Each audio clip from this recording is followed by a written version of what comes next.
Bonjour tout le monde, mon nom est Alexandra, je suis kinésiologue et entraîneur de cours de groupe au CEPSUB. Le but de la capsule vidéo aujourd'hui est de vous donner des idées d'étirements à faire à la maison lors de votre télétravail.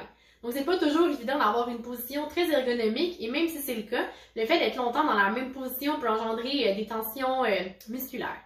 Les exercices que je vous présente aujourd'hui, vous pouvez les faire entre 30 et 45 secondes. Il y en a 3 d'entre eux qu'on peut faire assis sur la chaise, mais évidemment, là, je vous encourage à vous lever debout pour changer un peu le mal de place. Si malgré tout, vous décidez de les faire en position assise, asseyez-vous bien sur le bout, de sorte que vos pieds soient à plat sur le sol. Engagez vos abdominaux et alignez votre cou avec votre colonne vertébrale. Donc, on commence avec le premier. On va positionner les bras de chaque côté du corps, les coudes qui pointent vers le sol. Étire le plus possible le dos. Incline le tronc, maintient 2 secondes, revient au centre, incline le tronc de l'autre côté, revient au centre, descend et on recommence. Donc évidemment, on peut le faire également debout cet exercice-là, une dizaine de répétitions. Pour le suivant, on vient tirer les pectoraux, donc agrippe le dossier de la chaise, on vient sortir la poitrine, maintient 30 à 45 secondes.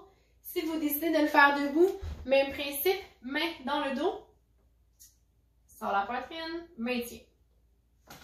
Pour le troisième, on va venir étirer les trapèzes ici. Donc, on vient agripper un côté de la chaise, incline la tête du côté opposé.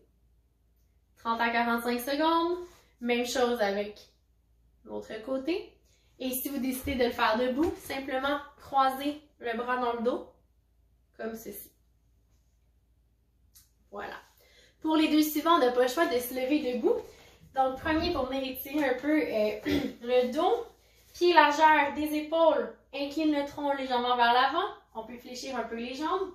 On vient gripper le dossier de la chaise et on arrondit de façon exagérée le dos, sans trop forcer non plus. On maintient 30 à 45 secondes. Une fois que c'est terminé, désenroule dos et épaules tranquillement. Pour le dernier, on vient étirer les fléchisseurs de la hanche. Donc, on s'assure que la chaise soit assez stable, qu'il n'y ait pas d'objet devant nous. On vient porter un pied à côté en appui sur la chaise et on vient basculer le bas du bassin vers l'avant, de sorte qu'on sente l'étirement dans le haut du devant de la cuisse. Si on a assez d'équilibre et qu'on est à l'aise, on peut combiner cet étirement-là avec un étirement de l'avant-bras. Donc, paume vers le sol, on vient tirer nos fléchisseurs en poussant les doigts vers le haut. Et si vous désirez tirer extenseur, cette fois-ci, on pousse doigts vers le bas. Maintenez le tout 30 à 45 secondes. Une fois que c'est terminé, on change de bras et de jambes. Pour la suite, je vais laisser libre cours à votre imagination. Donc, je vous encourage fortement à vous lever debout, d'aller chercher un verre d'eau à la cuisine, monter et descendre vos escaliers, marcher un peu dans la maison, le tout dans le but de réduire au maximum le temps en position assise. Ce qui conclut les exercices pour moi aujourd'hui, je vous encourage à les faire un à la suite de l'autre, donc ou de façon un peu plus éparse dans votre journée, comme bon vous semble, de les faire le plus souvent possible. Et si vous avez tendance à oublier, un petit truc que je peux vous donner, c'est de mettre une alarme sur votre cellulaire pour vous y faire penser. Sur ce, je vous souhaite de passer une excellente journée et merci d'avoir été des nôtres.